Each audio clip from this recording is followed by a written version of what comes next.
Assalomu alaykum, hurmatli tomoshabinlar. Bugun men juda muhim masalani tushuntirib beraman. O'zbekistonda ishlovchi pensionerlar pensiyasini indeksatsiya qilish.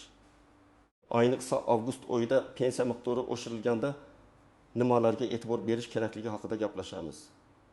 Bu mavzu faqat pensionerlarga emas, ularning farzandlariga, buxgalterlarga, kadrlar bo'limida ishlaydiganlarga va korxona rahbarlariga ham bevosita tegishli.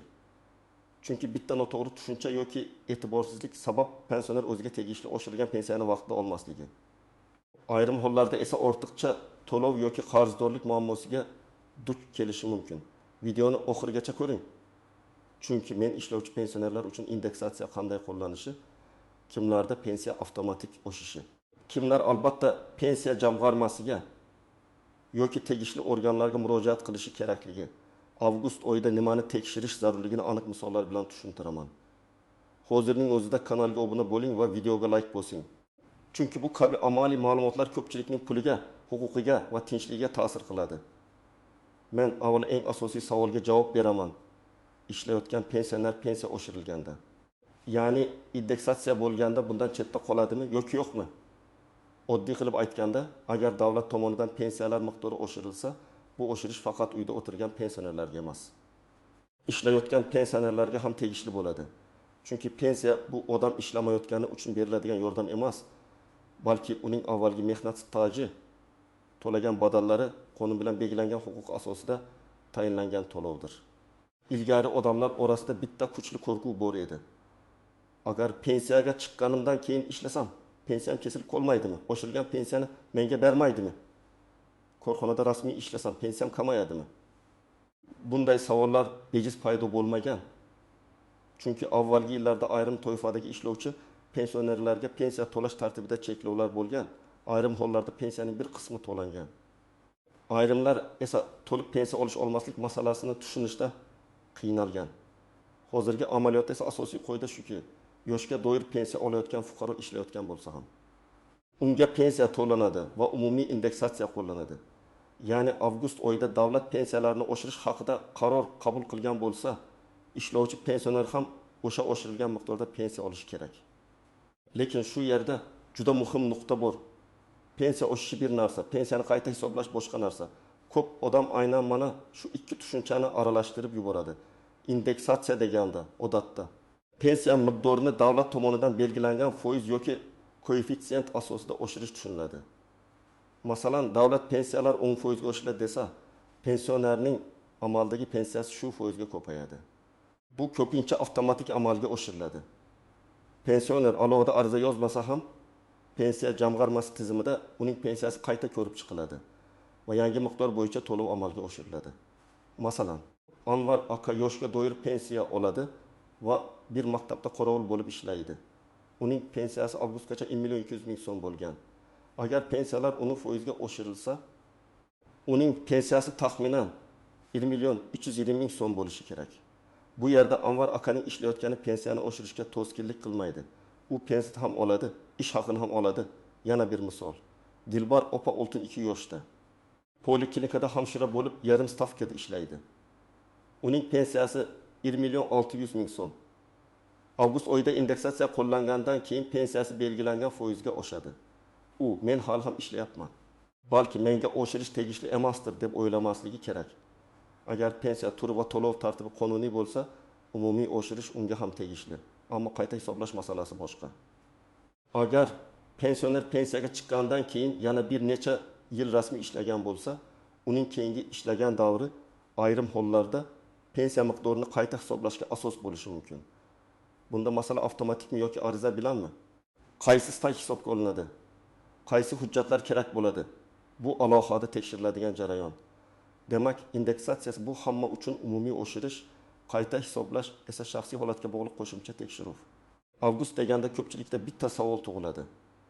Avgust oyidagi oshirilgan pensiyani men qachondan boshlab olaman? Odatda pensiya oshirish bo'yicha hujjatda aniq sana ko'rsatiladi.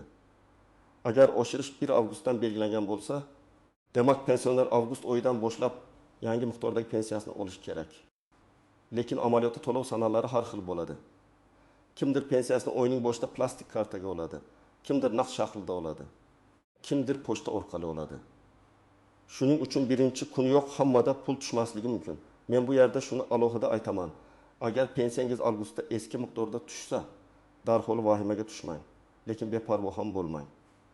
To'lov qaysi oy uchun amalga oshirilganini aniqlang. Ba'zida odam iyul oyidagi pensiyani avgust boshida oladi va nega oshmadi deb o'ylaydi. Yoki aksincha avgust uchun to'lov oy o'rtalarida tushadi. Eng to'g'ri yo'l. Bank ilovasidan kirim sanasini ko'ring. SMS xabarini saqlang. Keyin pensiya jamg'armasi bo'limidan yoki ishonch telefoni orqali aynan qaysi davr uchun to'lov bo'lganini aniqlang. Masalan, Rustam aka pensiyasini har oyning 5 sanasida kartaga oladi. 5 avgust kuni unga avvalgidek 1 million 120 ming so'm tushdi. U menga oshirish bermabdi deb xafa bo'ldi. Lekin tekshirilganda bu iyul oyi uchun kechikkan to'lov bo'lib chiqdi. Avgust oyi uchun yangi miqdor keyinroq tushdi.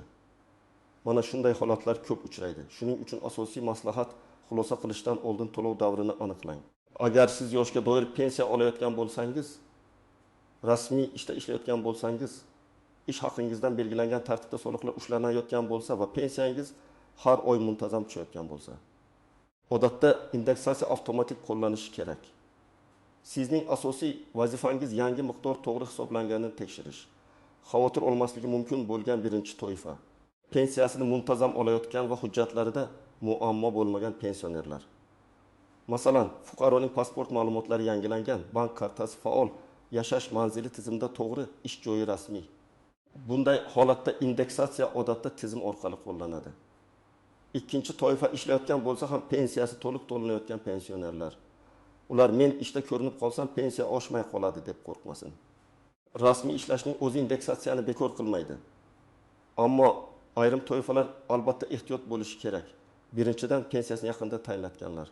Masalan, iyul oyida pensiyaga chiqqan odam avgustdagi oshirishdan qanday foydalanadi? Pensiya hujjati qachon rasmiylashtirilgan? Tayinlash sanasi qaysi kundan boshlangan, bular tekshiriladi. Agar pensiya oshirish sanasidan oldin tayinlangan bo'lsa, yangi miqdor hisoblanishi kerak. Agar pensiya keyin tayinlansa, u holda pensiya allaqachon yangi me'yorlar asosida hisoblangan bo'lishi mumkin. Ikkinchidan, pensiya turi o'zgarganlar.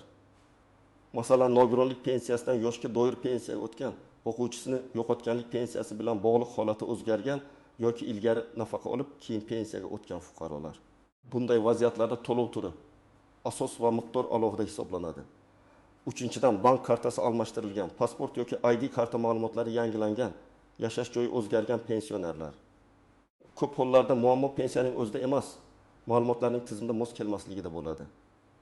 Masalan, fuqaro yangi ayda karta olgan, lekin bankdagi ma'lumot eski pasport bo'yicha turibdi. Yoki pensiya jamg'armasi bazasida telefon raqami eskicha. Natijada to'lov kechikishi, xabar kelmasligi yoki fuqaro o'z pensiyasini tekshira olmasligi mumkin. Birinchi misol, Mahmud aka 65 yoshda zavodda maslahatchi bo'lib ishlaydi. Pensiyasi 1 million 800 ming so'm, ish haqi 3 million so'm. Avgustda pensiyalar 10% oshirilsa, u pensiya bo'yicha 180 ming so'm qo'shimcha oladi. Ya'ni pensiyasi 1 million 980 ming so'm atrofida bo'ladi. Ish haqi alohida hisoblanadi. Bu yerda pensiya oshishi ish haqiga bog'lanmaydi.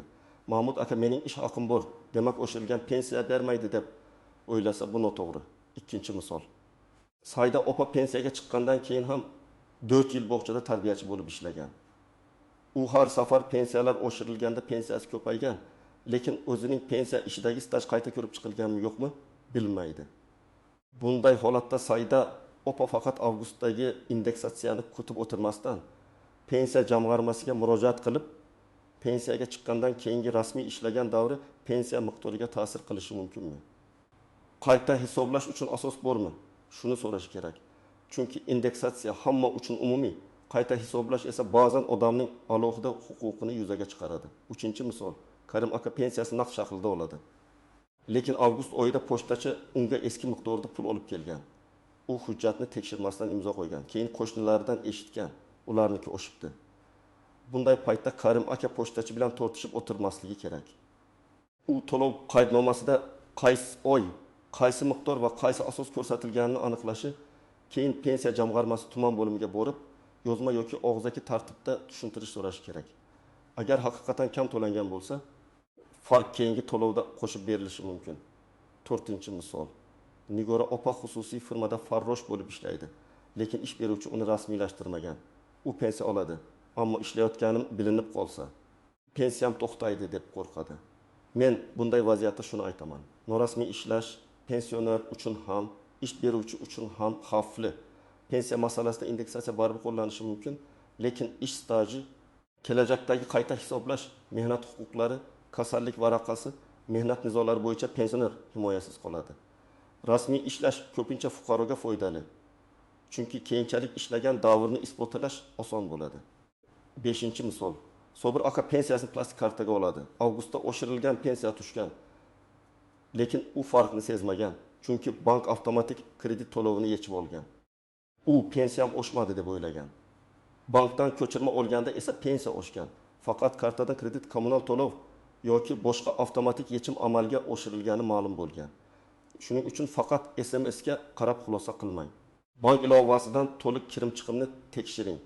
Endi eng ko'p xato qilinadigan joylarga o'tamiz. Birinchi nozik jihat. Indeksatsiya miqdori har doim ham siz kutgan aniq foizga qo'lga tegadigan pul sifatida ko'rinmasligi mumkin. Sababi ayrim pensiyalarda qo'shimcha ustamalar, kompensatsiyalar minimal miqdorga yetkazib berish, avvalgi qayta hisoblashlar bo'lishi mumkin. Masalan, pensioner 10% oshsa, men 5000 so'm ko'proq olishim kerak deb hisoblaydi. Lekin pensiya tarkibida bir nechta element bo'lsa, har bir elementga oshirish turlicha tatbiq etilishi yoki umumiy hisob-kitob boshqacha ko'rinishi mumkin. Shuning uchun aniq hisobni faqat pensiya ishidan ko'rish mumkin. Ikkinchi nozik jihat, hamma to'lov ham pensiya emas. Ayrim fuqarolar pensiya emas, ijtimoiy nafaqa, kompensatsiya yoki boshqa to'lov oladi. Ular ham oshirilishi mumkin, lekin tartib pensiyadan farq qiladi. Odamlar esa hammasini pensiya deb ataydi. Agar sizning hujjatingizda to'lov turi pensiya emas, nafaqa deb ko'rsatilgan bo'lsa, avgustdagi oshirish sizga qaysi tartibda qo'llanishini alohida so'rash kerak. 3-nozik jihat. Ishlovchi pensionerning ish joyi ma'lumotlari to'g'ri yuritilmasa, keyingi qayta hisoblashda muammo chiqadi. Hozir ko'p ma'lumotlar elektron tizim orqali yuritiladi. Lekin eski yillardagi staj, qog'oz mehnat daftarchasi, arxiv ma'lumotlari tugatilgan korxonalar bo'yicha hujjatlar hali ham dolzarb. Agar pensioner men 5 yil ishladim, lekin tizimda ko'rinmayapti desa, buni isbotlash kerak bo'ladi. Shuning uchun ish beruvchidan buyruq nusxasi, mehnat shartnomasi, ish haqi to'langanini tasdiqlovchi ma'lumotlar, soliq va ijtimoiy to'lovlar bo'yicha ma'lumotlarni imkon qadar saqlab boring. 4-nozik jihat. Pensioner chet elga chiqsa yoki uzoq muddat boshqa hududda yashasa, to'lovni olish tartibiga e'tibor berish kerak. Bank kartaga pul tushishi davom etishi mumkin, lekin ayrim ma'lumotlarni yangilash, yashash joyi, ishonchnoma, identifikatsiya bilan bog'liq talablar bo'lishi mumkin. Agar pensionerning farzandi kartani ishlatayotgan bo'lsa, bu ham ehtiyotkorlikni talab qiladi. Pensionerning shaxsiy mablag'i, kartani boshqalarga berish oilaviy ishonch masalasi bo'lsa ham nizolar chiqqanda isbotlash qiyinlashadi. 5-nozik jihat. Pensioner vafot etgandan keyin pensiya tushib qolsa, uni ishlatish mumkin emas. Ba'zida oila a'zolari baribir tushdi, xarajatga ishlatamiz deb o'ylaydi. Bu keyinchalik ortiqcha to'lovni qaytarish masalasiga olib kelishi mumkin. Avgustdagi oshirishlar fonida ham bunday holatlar uchraydi. Shuning uchun oila a'zolari huquqiy tartibni bilishi kerak. 6-nozik jihat. Aliment, ijro hujjatlari, qarzdorliklar bo'lsa, pensiyadan ushlab qolishlar bo'lishi mumkin. Odam pensiya oshdi deb kutadi, lekin qo'liga tushadigan summa kamroq bo'ladi. Bu pensiya oshirilmagan degani emas. Balki ijro hujjati bo'yicha ushlab qolish davom etayotgan bo'lishi mumkin. Bunday holatda majburiy ijro byurosi hujjatlarini, bank ko'chirmasini va pensiya jamg'armasidagi hisob-kitobni alohida taqqoslash kerak. Endi amaliy qadamlarni aniq aytaman. Birinchi qadam avgust oyidagi pensiya tushumini tekshiring. Bank ilovasiga kiring, SMS xabarini ko'ring. Naqd olsangiz to'lov qaydnomasida summani yozib oling. Eski pensiya miqdori bilan yangi tushgan miqdorini solishtiring. Agar oshib bo'lgan bo'lsa, taxminiy hisob to'g'rimi yo'qmi? Shuni tekshiring. Ikkinchi qadam, pensiya to'lov qaysi oy uchun amalga oshirilganini aniqlang. Bu juda muhim. Agar siz avgust oyida eski miqdor olgan bo'lsangiz, bu iyul uchunmi yoki avgust uchunmi? Bilmasdan turib shikoyat yozishga shoshilmang. Bank ko'chirmasida hamma vaqt davr ko'rinmasligi mumkin. Shuning uchun pensiya jamg'armasi bo'limiga qo'ng'iroq qilish yoki borib so'rash foydali. 3-qadam, pasport yoki ID karta ma'lumotlaringiz bank kartangiz, telefon raqamingiz va yashash manzilingiz yangilanganini tekshiring. Ayniqsa oxirgi 1 yil ichida hujjat almashtirgan bo'lsangiz, albatta bankka va pensiya jamg'armasiga ma'lumotlar to'g'ri tushganini aniqlang. 4-qadam, agar siz pensiyaga chiqqaningizdan keyin rasmiy ishlagan bo'lsangiz, ish stajingizni tekshiring. Buning uchun ish joyingizdan mehnat shartnomasi, ishga qabul qilish buyrug'i, ishdan bo'shash buyrug'i, ish haqi to'langanligi haqida ma'lumotnoma, soliq organlari yoki elektron mehnat tizimidagi ma'lumotlarni olish mumkin. Hamma hujjatni bir papkaga joylab qo'ying. Keyin pensiya jamg'armasidan mening pensiyaga chiqqandan keyingi ishlagan davrim pensiyani qayta hisoblashga asos bo'ladimi deb aniq so'rang. 5-qadam, agar pensiyangiz oshmagan deb hisoblasangiz, og'zaki gap bilan cheklanib qolmang. Ariza yozing. Arizada familiya, ism, otangizning ismi, pasport yoki ID karta ma'lumotlari, yashash manzili, telefon raqami, pensiya turi, pensiya oladigan bank yoki pochta ma'lumoti, muammo mazmuni aniq ko'rsatiladi. Masalan, avgust oyidan pensiyalar oshirilgani munosabati bilan mening pensiyam qayta hisoblangan, hisoblanmaganini tekshirib, yozma javob berishingizni so'rayman deb yozish mumkin. Agar kam to'lov bo'lsa, kam to'langan farqni hisoblab berishingizni so'rayman deb qo'shing. 6-qadam, arizaga hujjatlarni ilova qiling. Odatda shaxsni tasdiqlovchi hujjat nusxasi, pensiya guvohnomasi bo'lsa, uning nusxasi, bank ko'chirmasi, avvalgi va yangi to'lovlar bo'yicha ma'lumot, ish joyidan ma'lumotnoma, mehnat daftarchasi yoki elektron mehnat tizimi ma'lumotlari kerak bo'lishi mumkin. Har doim hujjat topshirganda qabul qilinganligi haqida belgi yoki ro'yxat raqamini oling. Bu keyin sizning dalilingiz bo'ladi. 7-qadam, ish beruvchi bilan munosabatni ham tekshiring. Agar siz ishlovchi pensioner bo'lsangiz, ish beruvchi sizni rasmiylashtirganmi? Ish haqingiz qonuniy o'tkazilyaptimi? Soliq hisobotida ko'rsatilganmi? Elektron mehnat shartnomangiz bor yo'qligini biling. Menga pensiya yetadi. Rasmiy ishlamasam ham bo'ladi degan fikr keyinchalik zarar keltirishi mumkin. Rasmiy ish sizga mehnat huquqi, staj, isbot va himoya beradi. 8-qadam. Farzandlar va yaqinlar pensioner ota-onasining pensiyasini tekshirishda yordam bersin. Ko'p keksa odam bank ilovasidan foydalana olmaydi. Foiz hisoblay olmaydi. Qaysi oy uchun pul tushganini tushunmaydi. Farzand sifatida siz ota-onangizning kartasini olib ishlatish emas, balki ularga ma'lumotni tushuntirish, hujjatlarni tartibga solish, kerak bo'lsa pensiya jamg'armasiga birga borish orqali yordam berishingiz kerak. Agar muammo pensiya miqdori, indeksatsiya, qayta hisoblash yoki to'lov kechikishi bilan bog'liq bo'lsa, birinchi navbatda yashash joyingiz bo'yicha pensiya jamg'armasi bo'limiga murojaat qilasiz. Agar bank kartaga pul tushmagan bo'lsa, bir vaqtning o'zida bankdan ham ko'chirma oling. Chunki pul pensiya jamg'armasidan chiqqan, lekin bankda texnik kechikkan bo'lishi mumkin. Yoki aksincha, bankda tushum bor, lekin siz SMS olmagansiz. Agar ish staji bo'yicha muammo bo'lsa, ish beruvchiga, kadrlar bo'limiga, buxgalteriyaga murojaat qiling. Korxona tugatilgan bo'lsa, arxivdan ma'lumot olish kerak bo'lishi mumkin. Agar elektron mehnat tizimida xato bo'lsa, ish beruvchi uni tuzatishga mas'ul bo'lishi mumkin. Agar sizga og'zaki sizga tegishli emas deb javob berishsa, men doim yozma javob talab qilishni maslahat beraman. Chunki og'zaki javobni keyin isbotlab bo'lmaydi. Yozma javobda esa qaysi qonun, qaysi norma, qaysi hisob-kitob asosida rad etilgani ko'rsatilishi kerak. Agar javob sizni qoniqtirmasa, yuqori turuvchi organga yoki qonuniy tartibda shikoyat qilish imkoniyatingiz bo'ladi. Birinchi savol, men ishlayapman. Pensiyam avgustda oshadimi? Ha, umumiy indeksatsiya ishlovchi pensionerlarga ham tatbiq etilishi kerak. Agar siz pensiya oluvchi sifatida ro'yxatda bo'lsangiz va to'lovingiz amalda davom etayotgan bo'lsa. Ikkinchi savol, ish haqim yuqori bo'lsa, pensiya oshirilmaydimi? Odatda pensiya indeksatsiyasi ish haqingiz miqdoriga qarab bekor qilinmaydi. Pensiya sizning alohida huquqingiz, ish haqi esa mehnatingiz uchun to'lov. Uchinchi savol, pensiyaga chiqqandan keyingi ishlagan yillarim avtomatik qo'shiladimi? Bu masala har doim ham avtomatik bo'lmasligi mumkin. Shuning uchun albatta pensiya jamg'armasidan qayta hisoblash shartlari bo'yicha tekshirtiring. 4-savol. Avgustda eski summa tushdi, nima qilay? Avvalo qaysi oy uchun tushganini aniqlang, bank ko'chirmasini oling, keyin pensiya jamg'armasiga murojaat qiling. Agar haqiqatan kam to'langan bo'lsa, farqni talab qilish mumkin. 5-savol. Norasmiy ishlasam, pensiyamga ta'sir qiladimi? Indeksatsiya masalasida asosiy muammo bo'lmasligi mumkin, lekin norasmiy ishlash kelajakdagi staj, mehnat huquqi va daromadni isbotlashda katta muammo tug'diradi. Men rasmiy ishlashni tavsiya qilaman. Demak, hurmatli tomoshabinlar, asosiy fikr shuki, O'zbekistonda ishlovchi pensionerlar pensiya indeksatsiyasidan chetda qolmasligi kerak. Avgust oyida pensiyalar oshirilsa, ishlayotgan pensioner ham yangi miqdorni olishi lozim. Lekin har bir pensioner o'z to'lovini tekshirishi, qaysi oy uchun pul tushganini bilishi, bank ko'chirmasini ko'rishi, hujjatlarda xatolik yo'qligini aniqlashi kerak. Indeksatsiya avtomatik bo'lishi mumkin, ammo pensiyani qayta hisoblash, pensiyaga chiqqandan keyingi stajni qo'shish, kam to'lovni undirish kabi masalalarda ko'pincha fuqaroning o'zi faol bo'lishi kerak. Agar siz yoki ota-onangiz ishlovchi pensioner bo'lsa, bugunoq pensiya miqdorini tekshiring. Eski summa qancha edi?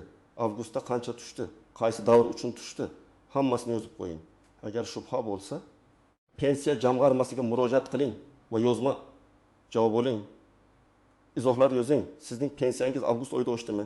Ishlovchi pensioner sifatida muammoga duch keldingizmi? Qaysi hududdansiz? Tajribangiz boshqalarga ham yordam beradi. Videoga like bosing, kanalga obuna bo'ling va yaqinlaringizga ulashing. Chunki bu ma'lumot ko'plab pensionerlarning o'z haqqini vaqtida olishiga yordam beradi.